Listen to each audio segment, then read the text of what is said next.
All right, welcome everyone. You're at the Holistic Justice Salon series. This is our second session called You Can Stand Under My Umbrella, Inter-Movement Relationships.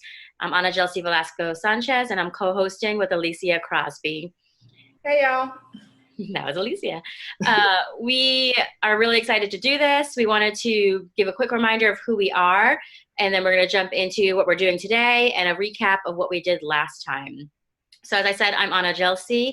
I work as a freelance consultant, educator, artist, writer, and most recently the founder of En Conjunto. So I have a lot of fun things that I'm doing, and one of them is this incredible series where we get to talk about things that I'm really passionate about. Alicia, do you want to tell us a bit about yourself? Sure. Hey, everyone. My name's Alicia Crosby. I use she, her pronouns. I am a writer, speaker, consultant, justice educator. Like Ana Gelsi, I wear a number of different hats and do a lot in the world. But one of those things is that I am executive director of a Chicago-based nonprofit called Center for Inclusivity. And so I do work around diversity and equity more specifically. But I'm really excited for this time with y'all and really hyped about what we're about to get into this week. Alicia, do you want to kind of walk us through why you're excited about this evening's particular topic? Absolutely. So today's topic is You Can Stand Under My Umbrella, Inter-Movement Relationships. And I mean, the reality of it is, like, there's a lot of work to be done in the world, right? There's a lot of injustice. There's a lot of challenges that we see ourselves facing. And for too long, people have tried to go about it by themselves. So they've done things like within their movement spaces and have tried to work to advance justice. But I think if anything, kind of the state of our world, current events shows us that it's important for us to speak about how do we do this in coalitions? How do we do this moving forward? And so there's some time and space and thought that needs to be given to considering how does that happen? Like, what are the unique challenges that may arise in coalition building and just working together and just working towards some type of more dynamic forms of justice than maybe what we've seen in the past. Shout out to everything that we've done to get us to this place, but there's more that we could be doing. And I think that this is part of what Ana Gelsi and I want to work towards in this particular session, is considering what some of those things may be and what they may look like. And just adding this to, voices who are also bringing this up in other conversations. Yeah, I would say for myself, last time we were together for the first session, we talked about how we understand holistic justice, how we would define it. And I mentioned that for me, I think one of the areas where I deviate a little bit from how most folks define holistic justice is usually it's centered around this idea of healing, of wholeness, of that sustainability for self and for community as you go about doing the work. And I think that's absolutely crucial, an important part of holistic justice. And maybe I need to coin a new term here or something, but I think what is missing from that for me, and I mentioned this last time, is that there's also the component that needs to be a deeper, richer, maybe more accurate understanding of intersectionality and what it means for how we go about this work. And I think a part of that is figuring out how we do cross-movement work, how we work across lines of division with people we may not normally work with. And I think that's an important part of holistic justice. And so that for me is why I'm excited about this evening. Is beginning, last time we talked so much about how we work with those that we're in close relationship with in the day-to-day work, but now how about those that are in different spaces, occupy different spaces from us? Alicia, will you give us a little recap of what we covered the first time around so we can go ahead and jump on in?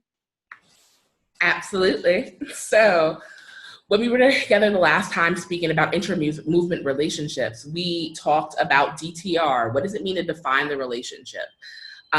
We touched on what it looks like to avoid replicating dominant patterns in the relationships that we have within movement space. We touched on toxic wokeness, like what does it mean to posture and to use certain types of methodologies and really lean into some posturings that weren't the best. And then the last thing we talked about were the politics of disposability and cancel culture. And I'm very briefly like glossing over this because we've got a lot to talk about tonight. But if you go back and listen to session 1, you can hear about, 40, 50 minutes worth of content and what we talked about. I mean, because we went everywhere from speaking about allies, and you'll find out just how strongly I feel about the use of the term ally. We talked about the benefits and the healthiness that lies within something like cancel culture, as well as maybe some of the challenges that may arise, like when we rely on that framework. But to get into what we're talking about tonight, we thought it was best to break things down into like 4 sections again, just kind of, and to give you a lay of the land, because we know that sometimes it's helpful for people to know where we're going as we travel together. So we're going to start by speaking about interdependency and breaking out of silos. Then we're going to move into partnering with others. After that, we're going to talk about setting healthy boundaries, and we're going to close our recorded time before our Q&A, speaking about moving from binaries to matrices. Ooh, tricky word. But to start, like when we're speaking about intermovement relationships, interdependency and breaking out of silos was like really one of the first things that came up for us.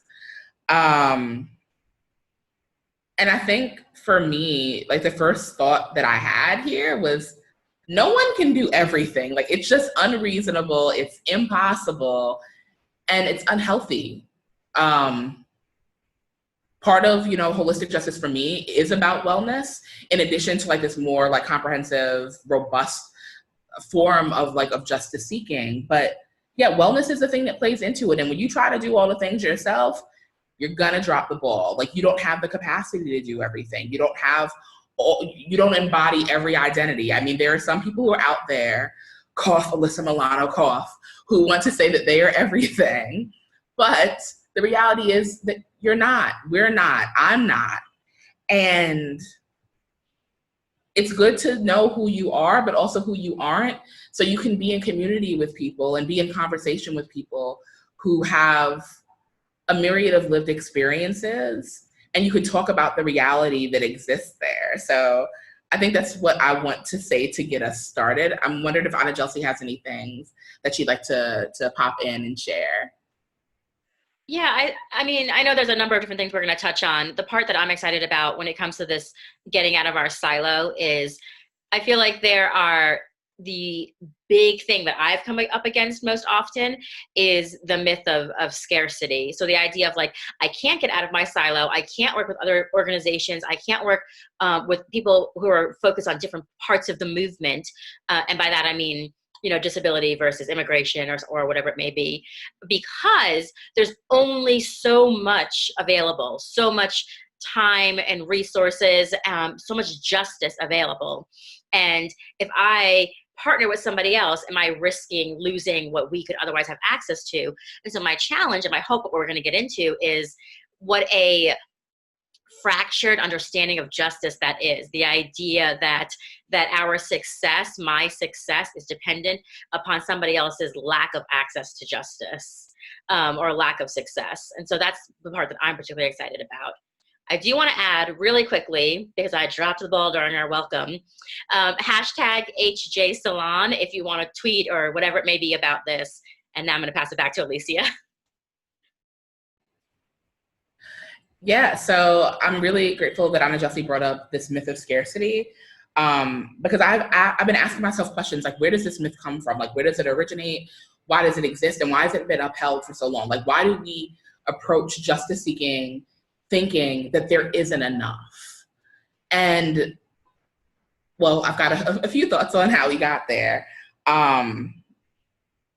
One being, sometimes like when we think about the need for justice, right? Like, why are we even at this table having this conversation? It's because like people are dealing with oppressions and they just want to get out from underneath their oppression. And so sometimes we forget. Sometimes I know I've forgotten that there are other people who are going through things. Mm-hmm. I just want like this boot off my neck.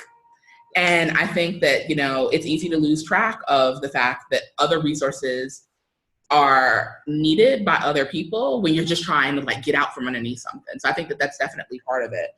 A part of it, I don't know. I know that we're talking about this more, and I'm so grateful that we are. But we got to talk about the nonprofit industrial complex. Because at the end of the day, like there are resources that exist.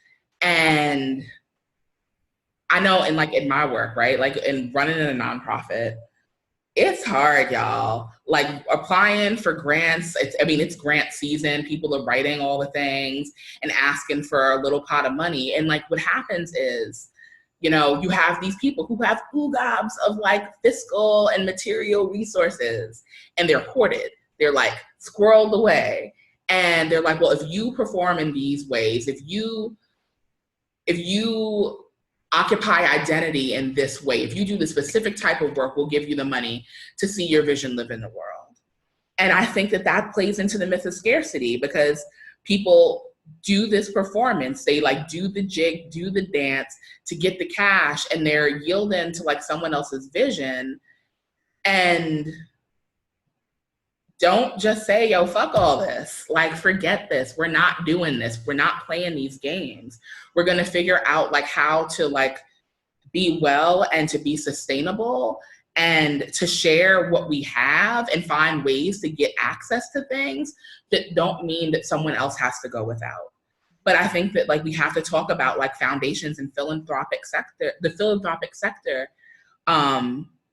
because in order for people to like honestly feel important and to like live in perpetuity for these things to continue on, they feed into this myth that there's not enough. And in order to take hold of what little bit there is, you got to do the dance.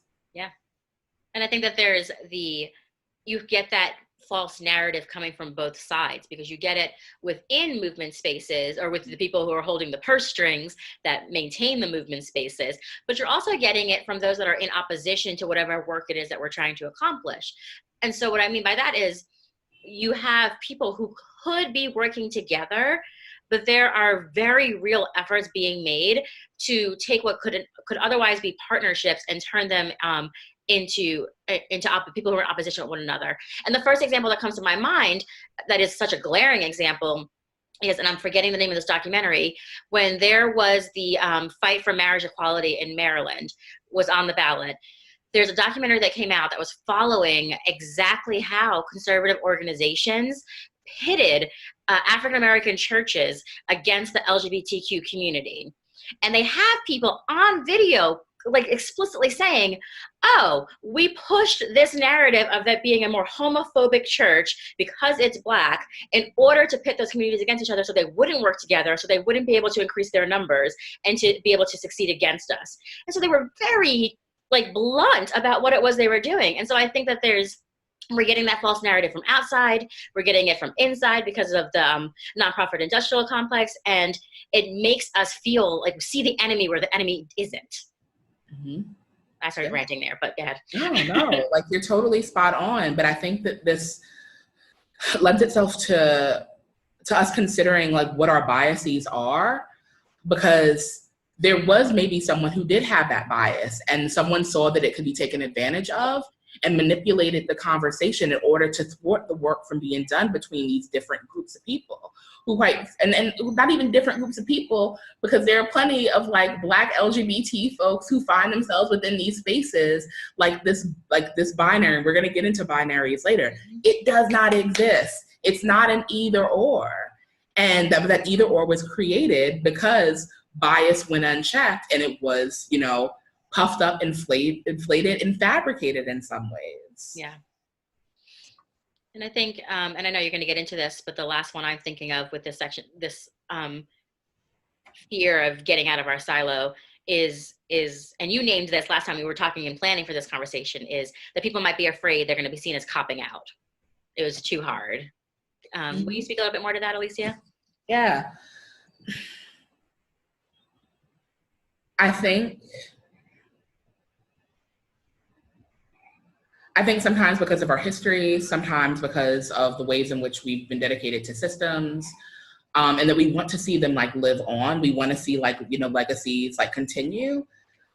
That doing this work with other folks, like moving to like more complex models of like doing this, people maybe feel like they're walking away. They're walking away from like what their elders have established, even maybe what their life's work had been up until that point, because it means, oh wait, I've got to reject some things, or like there are some ways I was doing this that really stop me from being in like the fullest forms of community that I could be in with someone else.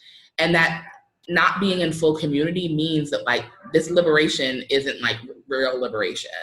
Like the freedom has like its limits. Yeah. And saying that there's more to be done takes a lot of humility, because it means saying like, I didn't get it all the way right. And I think that humility is a thing that a lot of folks are challenged with, like on an interpersonal level, like on a good day. But saying it when you're committed to this work and you're committed to it publicly, like it's hard. And it takes a lot of wisdom, a lot of strength, and maturity that I don't know if everyone possesses, but could benefit from. Absolutely. I think that brings us to this next part we wanted to talk about, was when you begin to find and imagine ways to get past these insecurities, to get past, to break down these myths, and actually begin to look at what could partnership look like across movement spaces, across organizations. We want to talk about some of the things that come up in that process of partnering with one another. And so the first thing, and this is, again, I feel like I'm always saying this, the community organizer in me, power is the first thing that we need to talk about. And so there's a very valid and real need to consider what, and I live in DC, if you can hear alarms right now, I apologize. We need to consider the different power dynamics at play when movements start blurring the lines, when organizations start working with one another. So by power, what I mean is not just which identities are represented by the different people within those organizations, what spaces they occupy, but what is their size? What kind of money are they working with? What sort of public clout or power do they have in terms of shifting conversations? These different ideas around dynamics need to be discussed and acknowledged when you're beginning to consider partnering with other organizations. And I think part of why people find this so difficult is and this happens in anytime you're talking about partnering, whether it's movements, little individual groups, is people try to act like everyone's on an even playing field. Like we all just need to come to the table and work together, because that's it. And then we're on an even playing field, as if there aren't all these other things that are muddying the water and might complicate that. And so I would say the first thing is talking about the fact that we have varying degrees of social power by merits of identity and location, and resources. So first, Alicia, if you can just share a little bit of your thoughts about power dynamics and what they mean for movement, cross-movement work. Well, I think when we talk about power, the conversation has to extend itself to history, because power has been wielded in certain ways. It has been complicated, and people try to thwart it or like distort people's understandings of their own power. And we got to talk about that. Like what happened in the past, what happened between different groups of people, what happened, like, whether it be between, this racial justice group and this LGBTQ justice group, or what happened just like in this community, right? The people on this block, like why is so-and-so not talking to who? And what led itself to that being the case? Like, I'm trying to remember like that adage, you gotta know like where you've been and know where you're going. Yeah. I think when we're speaking about like partnering with others, it's so important. I cannot stress this enough. It's so important to know where you've been. And this takes a little bit of like humility, because it means that you can't know everything just in what exists now. Like there is a past, there are things that have happened, and things that you just don't know that you have to go looking for. Because that's going to make a difference in how these partnerships take hold, take root, and if they're going to be sustainable in the long run. Yes. And I think what's really important, and I know we're going to talk about boundaries later, and so I don't want to spend too much time on this, but what is really important is acknowledging that just because we're talking about the fact that we need to deepen and work on our capacity to do cross-movement work, doesn't mean that Alicia or I if I can speak for us, are saying that we have any sort of moral responsibility to always be open to working with everyone.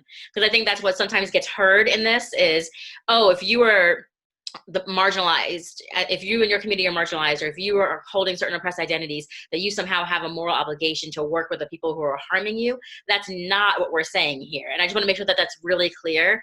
And so the conversation around power dynamics addresses some of that, of like, there's a different level of responsibility based on what sort of like harm or risk is involved that you may be taking for yourself and your community. And so I would say what is necessary or possible for one may not be for another. And so that's one thing to consider. If and when that partnership is being considered and you want to begin working together, one of the things that Alicia and I talked about is how there needs to be this process of asset mapping, which is just assessing what is everyone bringing to the table? Who are your people? What are your resources? Now, this is different than the power thing. This is like what are we working with here? Like, how are we going to get done what we're saying we want to get done together? And what are the tools we have available to do that? And I think within that conversation also has to be one about who has ownership of those things and who has ownership of how it's all going to unfold.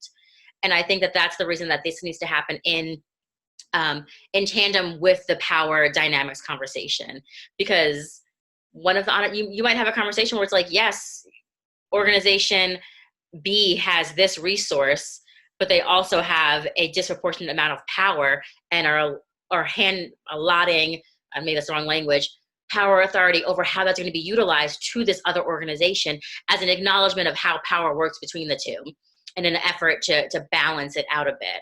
And so there's some really complex conversations that have to happen there. Do you have any thoughts on that, Alicia? I do. I feel like, so you remember like, growing up when like Sesame Street would be on and they'd be like, the letter blah is whatever. I feel like tonight the letter for me is H, and I'm gonna keep coming back to humility. And the reason I say that is like in this process of asset mapping, right? You gotta be real about who you are and what you bring, and like, and also like what you're not good at. Because like, it's not even like, yes, it's about like resources and like in what you possess and like what you have the ability to give, but know your lane, like know the space that you occupy. And oh Lord, I have seen so much lane jumping and people like swerving across 6-lane highways to take hold of things that don't belong to them. And guess what? Someone was occupying that lane beautifully and had great things to bring and insight to share.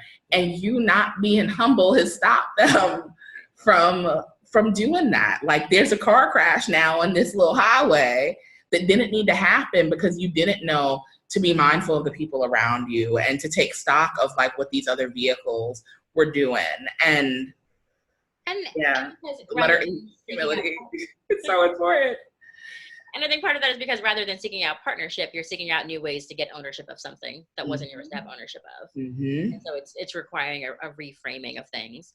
Yep. And the last thing I'll touch on before I pass the baton back to you, Alicia, and I hear this one I've worked with so many nonprofits covering really a large number of issues or movement spaces. And anytime, and I often was the squeaky wheel doing this, anytime I introduced the conversation around intersectionality and intersectional approach to how we might do our work, or a more holistic approach to how we might do the work, one of the number one concerns that was named were, well, that new model sounds like mission drift. A new model must equal mission drift. What are we going to say to the people we're responsible to our constituents, to our supporters, to our investors? And so one of the things that I think is inevitably going to come up anytime people are trying to figure out a new way to go about this work, a way to transgress the lines that we've been told we're not supposed to work outside of, and a way to partner with other people within movement spaces, they're going to come up against this criticism. Have you heard this one, Alicia? That it's got me. I know you have. I'm saying that. I know you have. No, totally. And I think this is a callback to what we talked about in session 1 about replicating patterns of like dominant culture, and that when people speak about like mission trip, they're speaking about like wanting to maintain a static reality, and that's not how life works. It's not. And when you stay static, when you're not fluid, when you're not open to I don't want to, is yielding the word I want to use, but when you're not open to being flexible and reflexive, maybe that's the term that I want to go with, and responsive to the new people, the new ideas, like the new relationships that are being forged, then there's only so far you're gonna get. Like, it's okay to drift. It's okay to muddy the waters. Everything isn't like straight lines. I mean, I think about like the beauty of art, and I'm a real fan of like abstract art, right? Like where things aren't clearly defined. It's just like it's color and movement, and you make sense of it and you give interpretation to it. I think that justice work and justice seeking, and specifically holistic justice seeking, is like looking at abstract art. There's something beautiful and interpretive there, but it requires us having imaginations that are unlocked, where we're not in a place where we're concerned about staying too tight to our mission.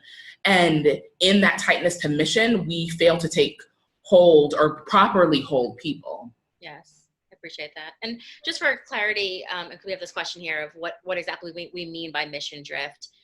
A lot of times folks who are responsible for the programming or the work of an organization, when they get this critique, what people are saying is, you told us that you wanted to work on A, and you told us that the way in which you were going to work on A was 1, 2, and 3. And now you're telling us that you want to do 4, 5, and 6 as well. And because that wasn't how you originally told us things were going to be done, it feels like you're doing something new and something different. And there's this understanding that that's somehow inherently wrong. And so the idea here is, like, if I'll give an example, if that's a little too abstract, not to use Alicia's language, but if you are an organization that says that you're working on immigration rights, and you're an immigration rights organization, and you've told people that you're going to do that by working with local shelters, maybe, and the relationship between shelters and immigrants. Now, maybe you come up and say, well, now we've realized that a number of the folks in shelters are youth, and many of those youth are LGBTQ youth. And so we're realizing that we need to expand how we do our work, because a good portion of the people who are impacted have this identity we hadn't considered. Some folks who would see that as mission drift, because you're throwing in communities and language and concepts that had otherwise not been considered, when in reality, all you're doing is searching for a deeper and richer way to address your original concern. Does that make sense to folks? And tying this back into what we touched on before about the myth of scarcity, and specifically the nonprofit industrial complex, this is tied to resource allocation. And so when you've moved into those deeper waters, when you've expanded your conception of like who needs to be served and how that service will function, then people question, well, do you really need this money? Because you said you were going to do this, and so I don't think I want to give you my dollars anymore, because you're no longer in alignment with how I've wanted to give the money, or how I've wanted to be in alignment, and how I've like granted this fellowship, or like whatever that resource is. Right. And sometimes it really does problematize it. I've worked in organizations where we said we were doing things one way. We said we wanted to consider a new community that we hadn't considered before in the process of our work.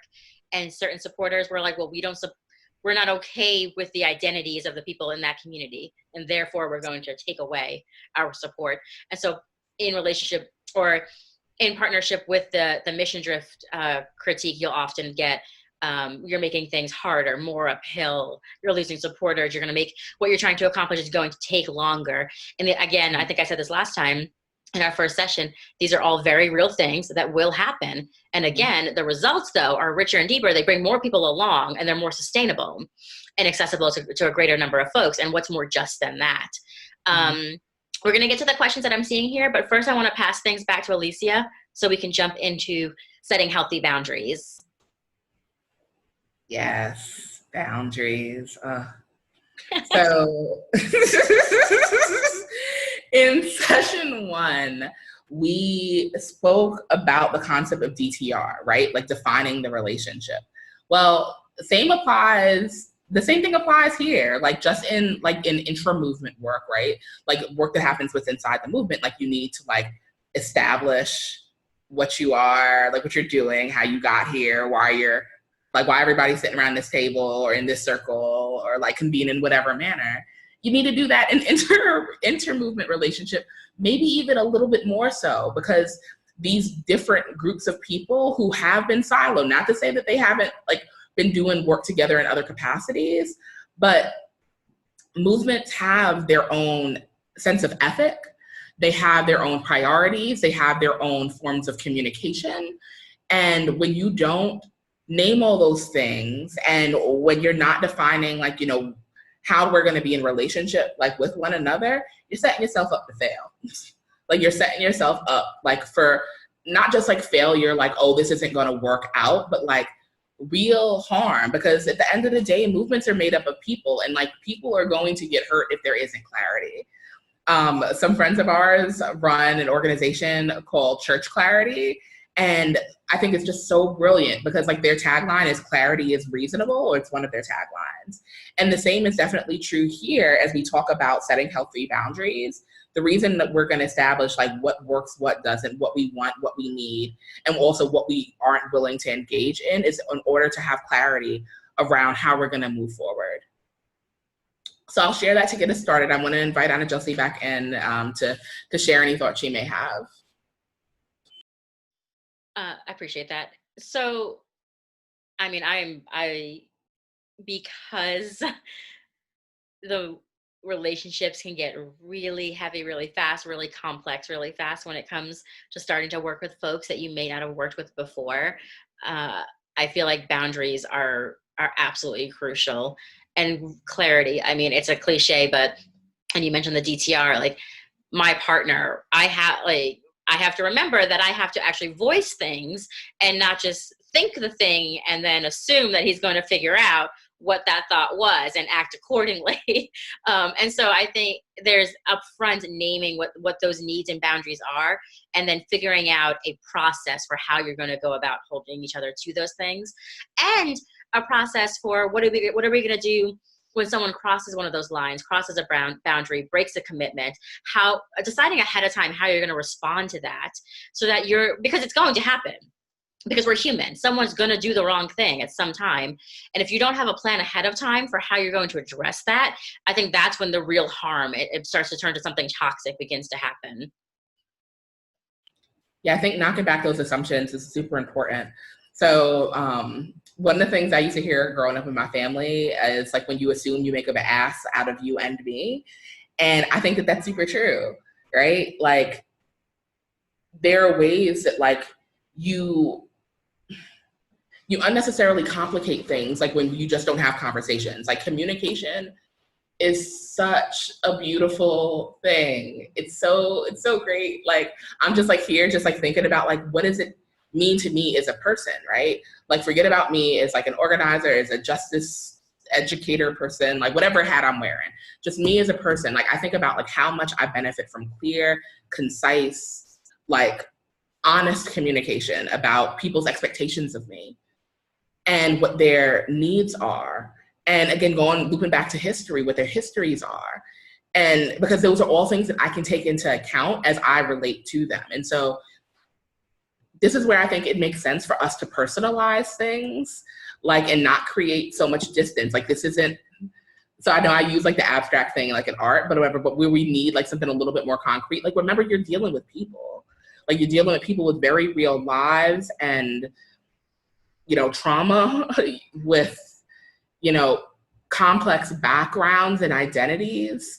And by you having conversations, right, like community conversations, one-on-one conversations about what needs to happen in order to like see this thing that you're working for, that you're working towards, move forward in a way that honors you all, it's going to make all the difference in the world. Because how often do we not consider one another and the fact that we are actual factual people and not just cogs in a system?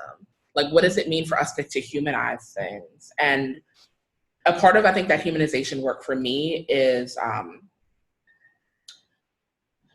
again, remembering that things aren't static. And so like what you may ask someone, like what their boundaries and needs and expectations are at the onset of a thing, there needs to be this continuous asking, continuous check-ins to see like how things have shifted, how people's realities have shifted. because again, like life moves on, like time moves on, situations move on, and things change. And when you commit to consistently and intentionally asking what needs are and those expectations are, and whatever ways you've agreed that you'll do it, it means that you'll be able to like actually think of solutions to the challenges that you're working towards. And I say solutions and not solutions, forgive me, that you'll actually be able to work towards responses and not solutions. Because for me, solutions feel very final. It's like, well, we solved it. There's nothing else to do. Whereas like if you're being responsive, it's like, okay, well, here is an idea or a set of ideas or a set of processes or tactics that addresses thing X for now. And it might not be the same tomorrow or like 15 years from now, but for now, this is what addresses this, considering like all the folks who are involved. Yeah, that's kind of where my thought ends with that one. Anna Chelsea, do you have anything to add? It's not my words, but when you were talking about communication, the thing that kept popping into my mind when I was a little baby organizer, my lead organizer had a phrase she used to say all the time. And it's so simple, and I loved it, but I loved it so much. And I'm saying it, a decade later, I'm still using it, which is communication is great when it works, which is so simple. But like the idea of communication is wonderful when it works. And so I think you're naming it's fluid. There's got to be this understanding of responses changing over time, the constant check-ins. I love all of that. I think it's crucial. Yeah. That really takes us, unless you have anything you want to add to that, to our next section. I have one more thing. Well, please do. And I actually wrote this down because I thought it was important enough to write. But I think as we remember and hold in mind like that we're working to be reflexive and responsive, it's necessary to remember that people have different identities, experiences, and methodologies that existed in those siloed places, right? Like they existed in these containers. And we need to consider like what worked, what didn't work. Because like the reality is just because you did it in your silo didn't mean that worked. It just means that you did it. But like what worked, what didn't work, and then what needs to shift when engaging with new dynamic models that'll impact and that'll be utilized with these more diverse populations, or that are being intentionally mindful of diverse populations, because the diversity was always there. The plurality was always there. Thank you. So this takes us to our last section, which is where we want to talk about moving from the binary to the matrix. And this is really what I was naming at the top end of imagining a richer approach to how we do this work, a more holistic approach. And it touches on the question that someone asked, which was, how do we recommend the importance or demand of strategy versus the ebb and flow tactic? And this touches a little bit on that. So a lot of what we've been naming up to this point sort of assumes, not entirely, but sort of assumes that we're looking at an organization or group working on one issue, finding ways to work with another working on a different issue, or another working on the same issue in a different way. That is, to me, step one of this process. I don't think that's where things should stop or necessarily start. I think that's a part of how this should happen. This next part, what we mean by moving from the binary to the matrix, is there's this assumption that you pick your issue or issues that you're working on as an organization, and that's your box. You stay in your box. Maybe you move to working on one other thing. That's that potential binary. You do it or you don't, sort of thing. The matrix is recognizing that no matter the number of issues you've decided to take on, no matter the number of problems or concerns you're looking to address, that there are different ways in which you could approach that thing. And so the one is, I'm working on this thing at maybe at the expense or detriment even of others. As long as we succeed on this particular issue, we consider these identities before any other.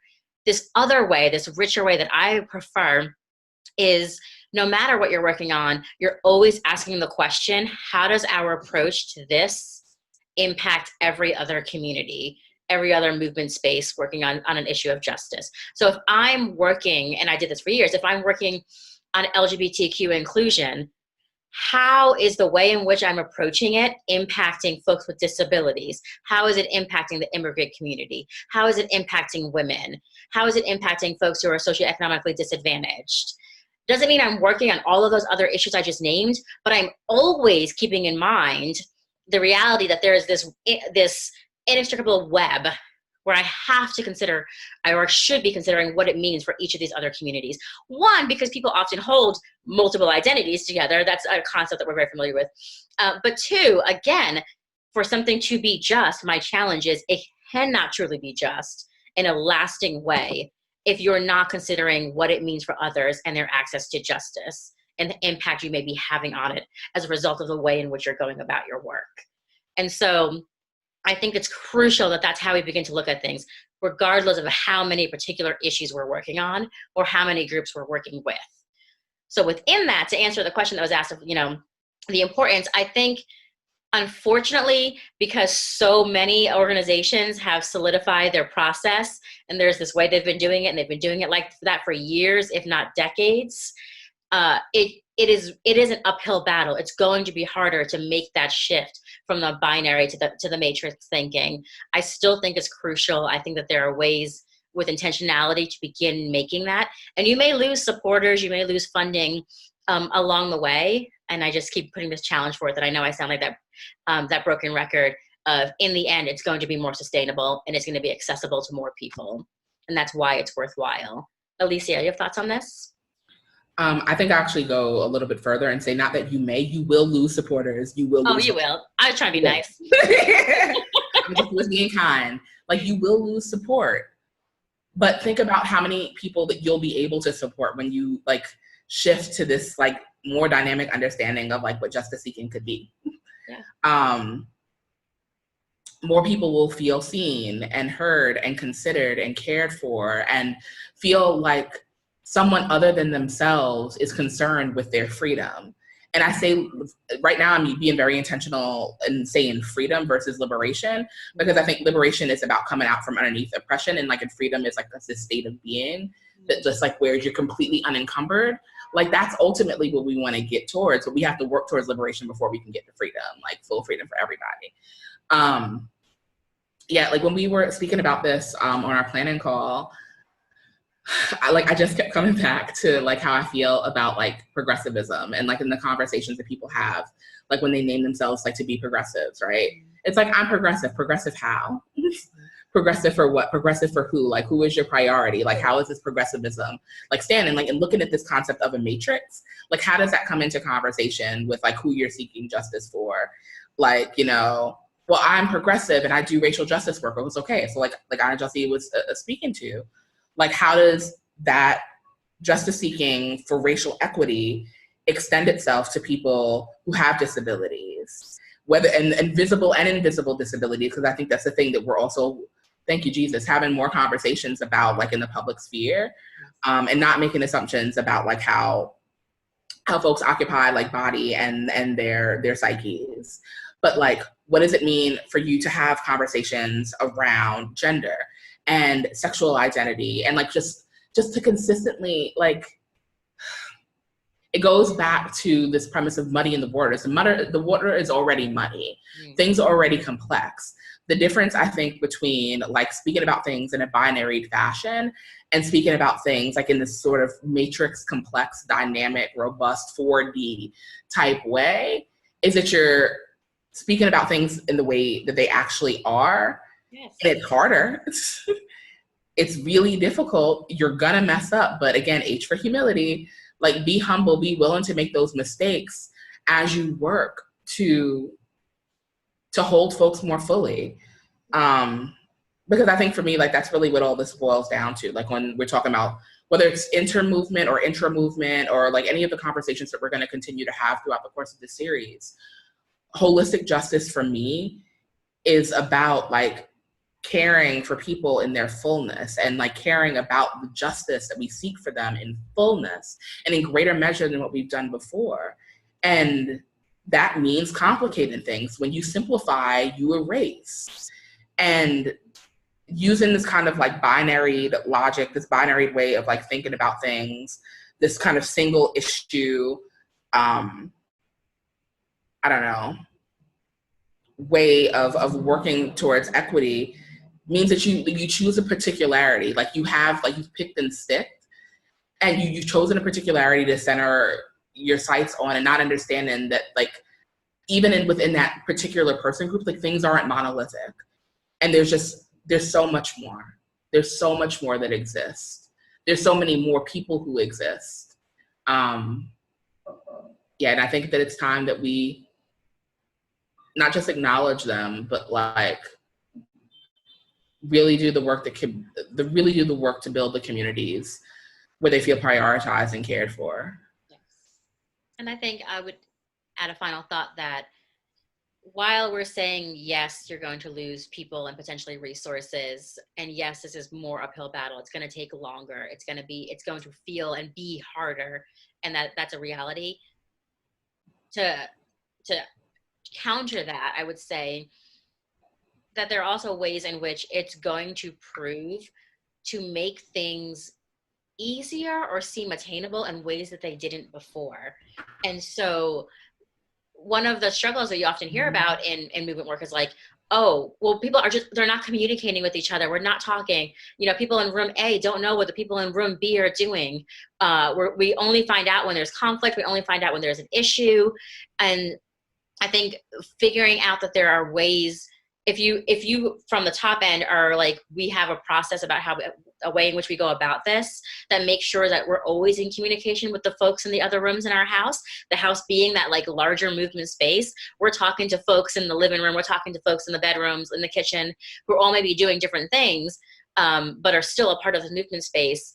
We're going to realize that we can tackle things that we couldn't tackle before, even as we think that it may seem harder or more like an uphill battle. Mm-hmm. And so there are cons, but there are also pros to this. Mm-hmm. And I don't want to leave with this feeling of like, oh, you should do this. It's nothing but difficulties and people looking away. It's great. Try it out. Mm-hmm. You're also going to gain relationships that you just wouldn't have had before, that are going to make what you're doing much more powerful. And so I want to name that. And I think the example that I'm coming to mind, and I don't know how this is really a final thought, but it's what keeps popping in my head, as I'm reading an article today for where people were interviewing and talking with sex workers who were talking about how completely left behind they feel with the Me Too movement, mm-hmm. how completely ignored, unseen, and sometimes vilified they feel by the Me Too movement. And I think this is a prime example of, this is an entire group of individuals who, if anything, are more deeply impacted by the things this movement is trying to address. And rather than working with them, we've engaged in erasure or vilification of them. And so I bring that up just to say that this is an example of what should seem so obviously a way to draw people in and increase our numbers. Instead, they've been cast out and set aside because of whatever our understanding of how the work is supposed to be done is and who's supposed to be doing it. And so I think we've really got to start breaking down our understanding of how things are supposed to happen and who's supposed to hold the reins, the mic, have control over things, and for how long. I think we've got to start having those difficult conversations. Absolutely. I'm sorry, go ahead, Alicia. Oh, yeah.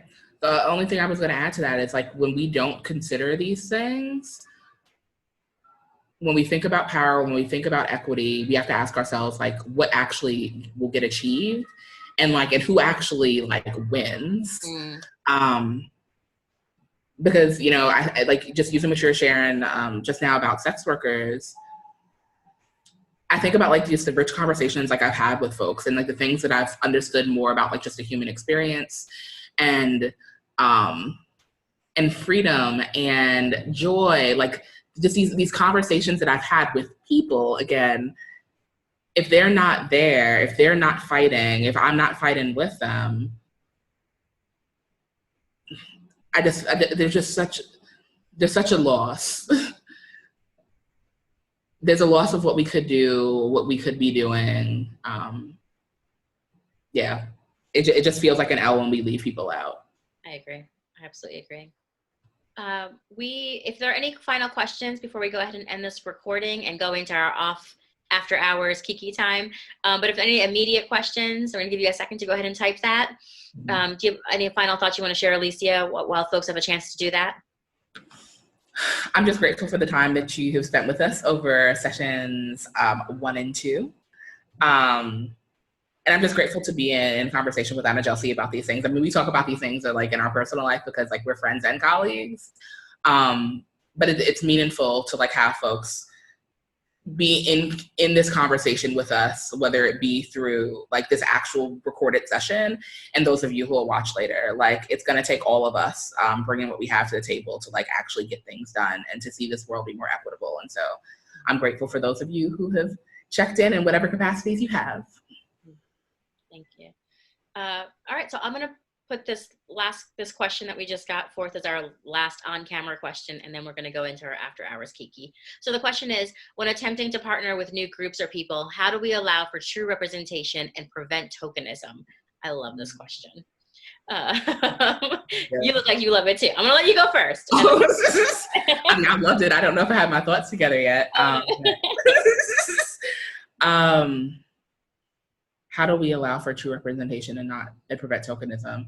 I mean, I think part of it goes back to that whole like DTR, like defining the relationship. And part of defining relationships is defining relational needs.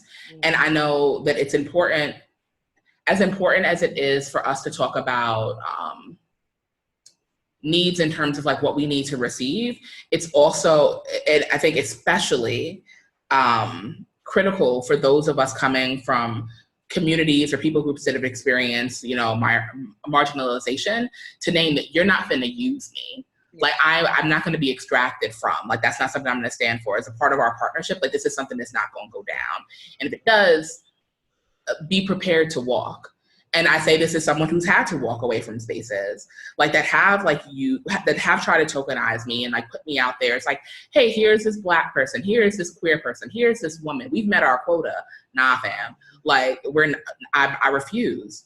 And so I think that part of what needs to be done and like in doing this work is people having real, honest, clear conversations about like what they are willing to engage by way of relationship and the ways in which they expect reciprocity. And if that doesn't exist, I think there has to be some commitment internally to walking. Because like Anna Jelsey had shared earlier in the hour, we don't have to work with everyone. And when things turn toxic, and I think that tokenization and refusing to own the fact that you tokenize someone and, make some type of recompense for doing that, I think that that's when things turn toxic. And if people are like completely unrepentant and refuse to engage in restorative work after that, that may not be a coalition that you need or a group or community that you need to like stay engaged with. Yeah, when I hear the word tokenism, the other words that pop in my mind are diversity and inclusion. And I know I'm saying them like they're dirty words, but I'm going to explain why I'm saying them like they're dirty words. Diversity and inclusion are not inherently bad things. When the end goal is diversity and inclusion, you end up with tokenism. When there isn't that, okay, well now what about redistribution of resources? What about equity? What about dismantling certain power structures and shifting how power plays in those spaces? Anytime none of those things are happening and it's just the diversity and inclusion, it's going to be tokenism, if I can be so blunt. And so one of the ways in which you address that is asking those questions of like, who are the decision makers in those spaces? If the decision makers are all of the people who inherently are further from the margins, inherently have more power in that social space or in greater societal settings, then if they're the ones who are always holding the mic, always making the decisions, you're probably going to have tokenism. You're going to have people feeling even further marginalized when you supposedly were bringing them on into a relationship.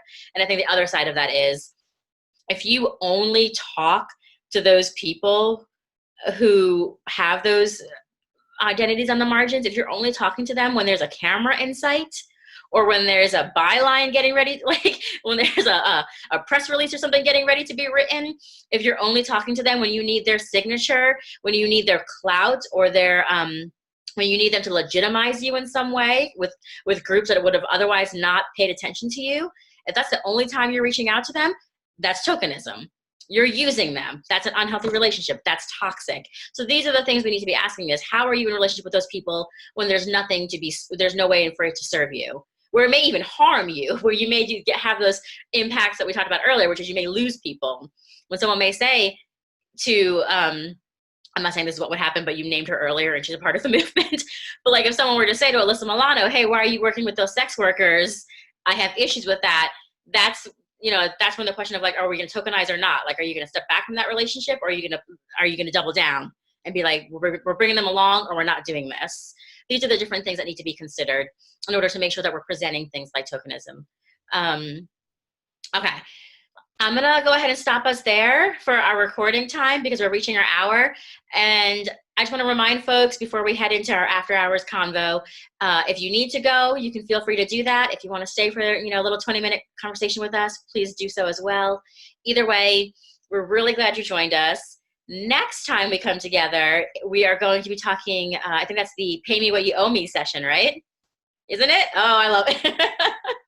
And we're going to talk about this exact thing. We're going to talk about using people, tokenization, transactional relationships, all of these different things.